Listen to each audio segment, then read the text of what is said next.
F-bomb tends to fall out of my mouth, so if that offends you, I apologize right up front. It ain't gonna change by the end of the day, so just bear with me, okay? And I apologize, Emily, I'm sure you're used to your father. He's an old SF guy. All right, so anyways, Tony and Mike and I, one day were having a conversation about how what we really do for a living is about being able to think on your feet. That doesn't matter what part of the regiment you're from, whether you're from PSYOP, CA, or SF.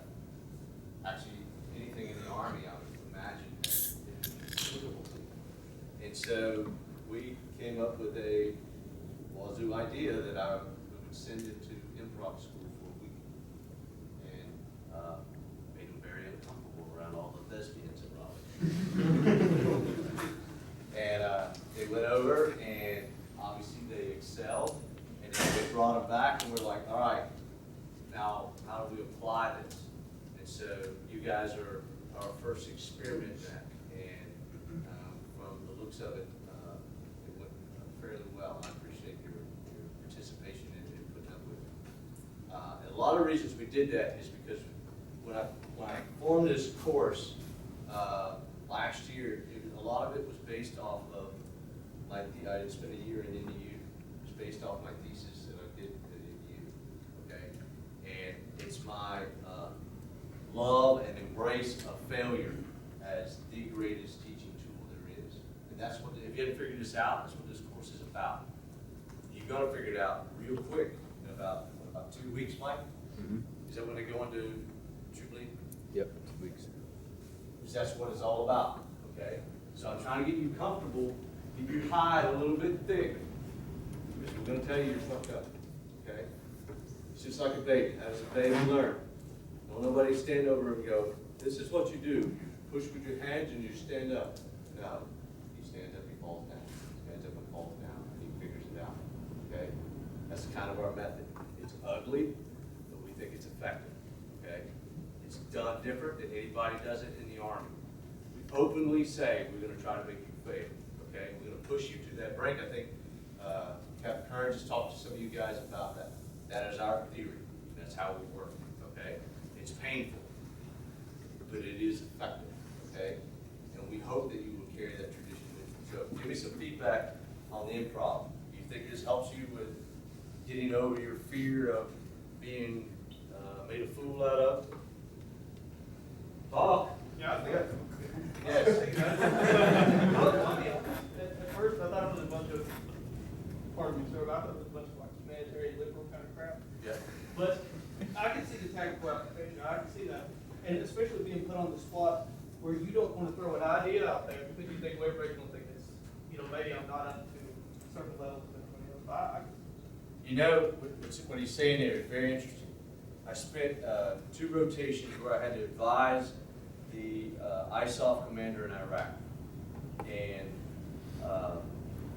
I didn't know it until I talked to Tony what I had actually been doing for both those rotations. I had been doing yes and with him the whole time.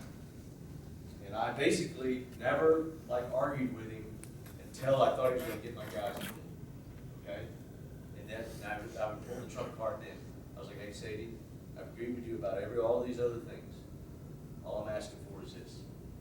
And what it allowed me to do over that time was build that relationship.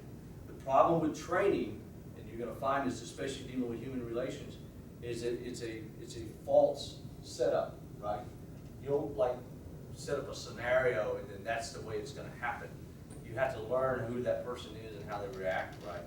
And so part of the yes and is it's kind of delay. Who is this guy? What is this guy about? You know what I mean?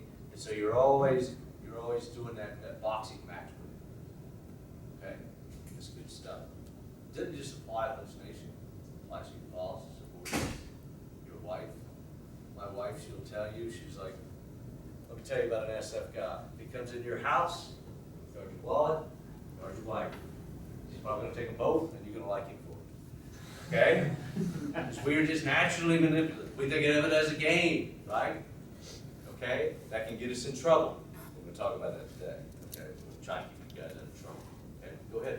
So I think it was important, especially after we did it 2 days, that we started to, a lot of people started noticing you didn't want to get, too far down a certain certain rabbit hole. Yeah. Because then you're just going to box yourself in. So it's just you said, more the yes and kind of leave it more broad so that you'd have somewhere to go and continue the story. Right.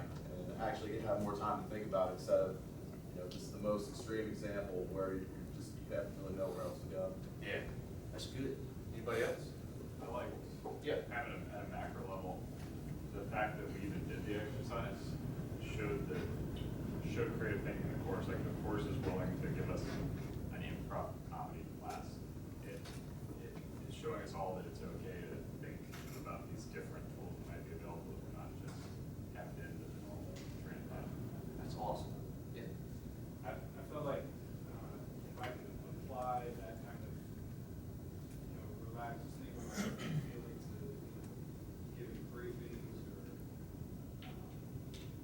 whatever when I'm on the spot in my job, the consequences, the stakes are a little higher, I'd actually do better. I think so. What's funny about it is since we've all started all this, is that you'll find out today, I'm like the most habitual person. You could ambush me so easily, it's not even funny.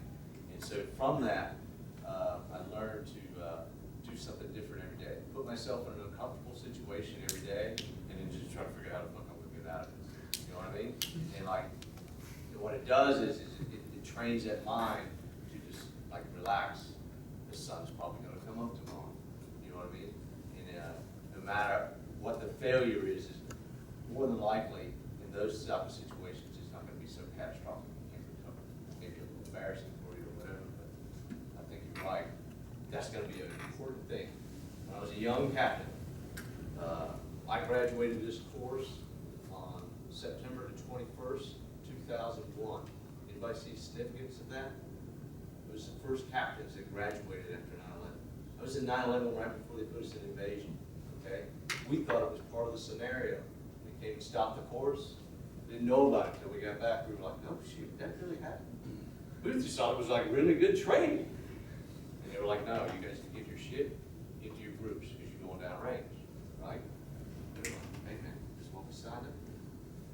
So whatever, 6 months later, I'm standing on a stage in the Philippines thinking, this isn't really what I was expecting. I was expecting to be dropping bombs from a mountain right now. And the next thing I heard was my Host Nation Battalion commander say, and now I'll be followed by Captain Perry with a speech on the meaning of democracy and what it's going to do for your lives. 500 villagers that I couldn't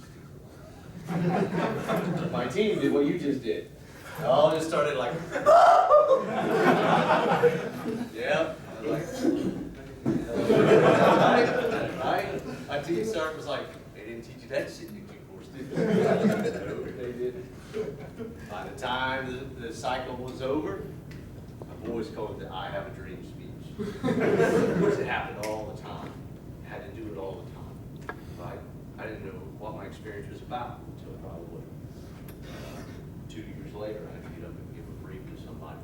I thought the whole trip sucked. And when I realized what we did, I thought, wow, we're getting a Green Beret, actually. You know what I mean?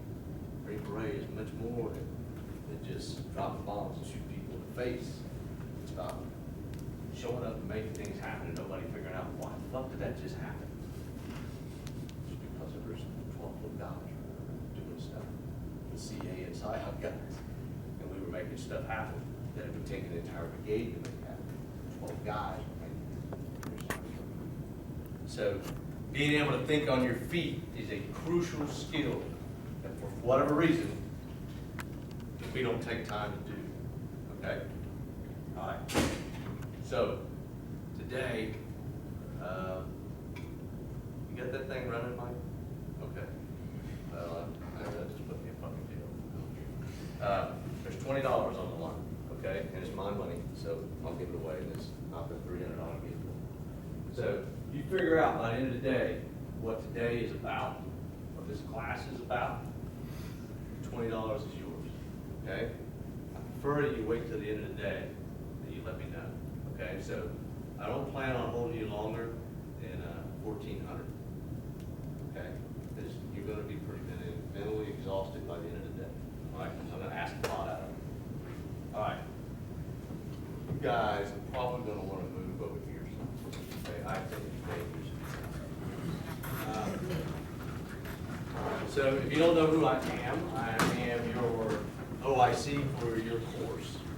And when we stood up this course, I was going through, I just finished NDU, and it came down and asked me if I would stand up. And I said, that'd be awesome. So to get to work with young captains and help shape the future of the force, right? All those great, wonderful things. Really, I didn't give a fuck about that. I just thought it'd be a great time to experiment with a lot of my ideas that no one would let me do before.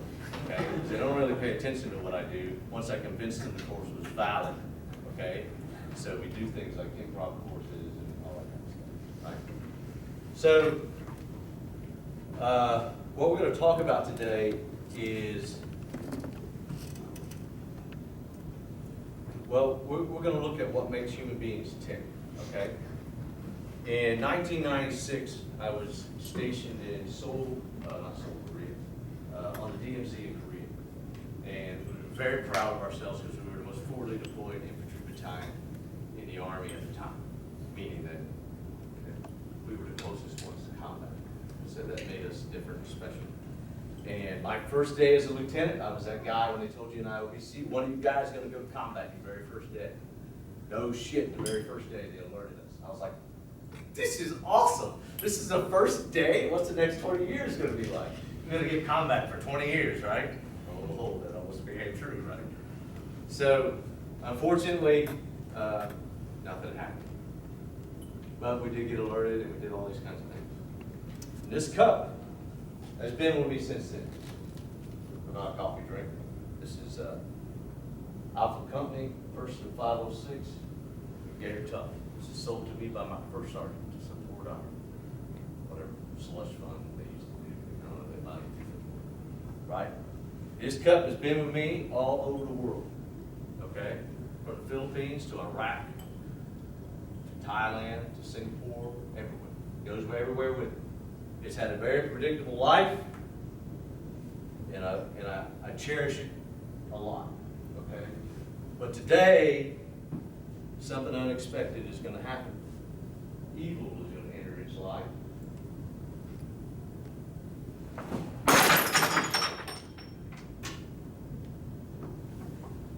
So what happened to the cup? Broke. Why? Right. Why? It's just a cup. What'd you say? It's fragile, sir. Okay. What makes something fragile? You smash it against the wall, it's that minutes. What happens to it? Good. It can't handle it. Why can't it handle it? Not resilience. It's not flexible. No, it's not tested. It's not strong enough. Okay, we'll get closer. It's a passive break. Okay, what does that mean? It's not like you can like drop it from, you're probably gonna drop it where you're standing at. What did it lose? It's consistency. Integrity. Whoa, holy shit, what did we just say? It lost its integrity. So anything you're vulnerable as that cup is? Think something could happen to you today where you'd be compromising your integrity? How often do you use that word every day? Anybody?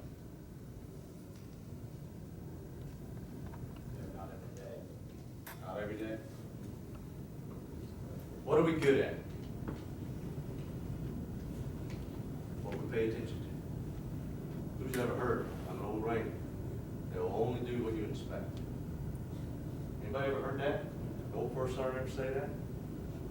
That's a lot of truth in that, right? So the most important thing we have as officers in special operations is what held that cup together. And we don't talk about it at all.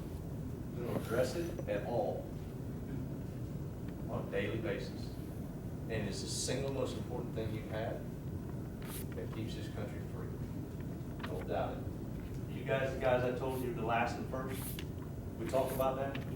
If you don't know it, you come in this regiment, it's like Hotel California. You come in, but you can't leave. There's a reason for that, okay? Even when you retire, you go home, you're 80 years old, this country is still gonna expect you to have those skills. In case the Chinese horde comes over and we gotta start an insurgency. Oh my God, that's all I'm hoping for now. That's all I got left, right? They ain't gonna send me back. But I'm serious. It's the only thing that gives me hope that our Constitution is safe. So there's a bunch of old SF guys out there with way too many guns at their house. And they're just willing and wait to start the insurgency, take it back over, and let's reset. Okay? We're the first people there. We tell everybody what's going on there. And when everybody leaves, they leave us there. And if shit goes to shit in this country, you better believe that's why we're training. It's an unspoken thing. That's why you're being trained, okay? If you don't love the Constitution, then you ain't read it. If you ain't read it, you ought to be ashamed of yourself. Because that's what this is about. This is what you put your guys on your life, their lives on the line for. That's what it's about. And that will not happen unless you have some integrity, okay? So what we're going to do today is we're going to break up into groups. Please don't break up into your normal groups, okay? I want 3 groups, all right? And the first thing we're going to do is you're going to find out. I'm an old, I love ancient Greek history, and ancient Greek philosophy, and Roman philosophy, okay? I'm just a weirdo, just take it for that, okay? But I believe they had a lot of ancient wisdom that we ignore at our own peril. One of the things they did was they understood how to ask questions. Okay? So, I don't care what your answers are about what I'm going to ask you to do. I care about what the questions are. The questions are what matter. Right? Your job as an officer is always that. You're the guy that's always asking questions. Why are we doing this? Why are we doing this? Why are we doing this? Why are we doing this? Why are we doing this? At least 5 fucking times. How many years have guys get killed under their command? Wish you'd ask why 5 times, I bet you. You know what I mean? That's something he and you are gonna have to live with the rest of your life. Right? You're always gonna doubt whether you did everything you could. Hopefully you did. If you didn't, learn from it, save others. Right? That's what this is about today. Okay? So, first thing, I'm gonna give you 30 minutes. Form one of your groups. Okay? On those whiteboards there, I want you to have 3 groups. And I want 20 questions about how you would build a fragile person. Okay? And then we're going to discuss that. Each group, you're going to be a group guy. You're a group guy. You're a group guy. Okay? Each group, your group, somebody in your group is going to call your grandma. Okay?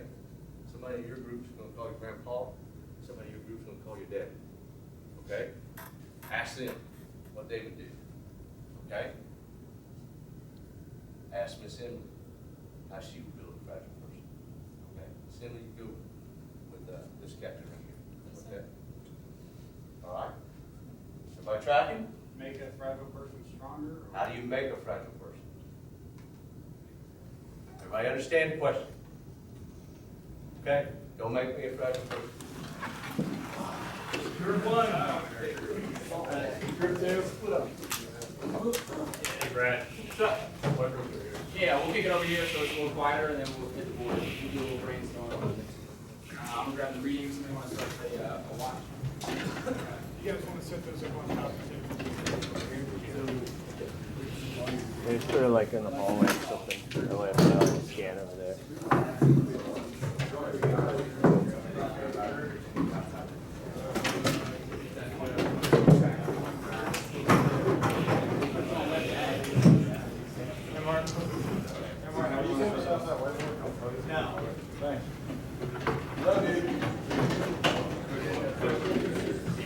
The rest of them are good. Just, We're going to take off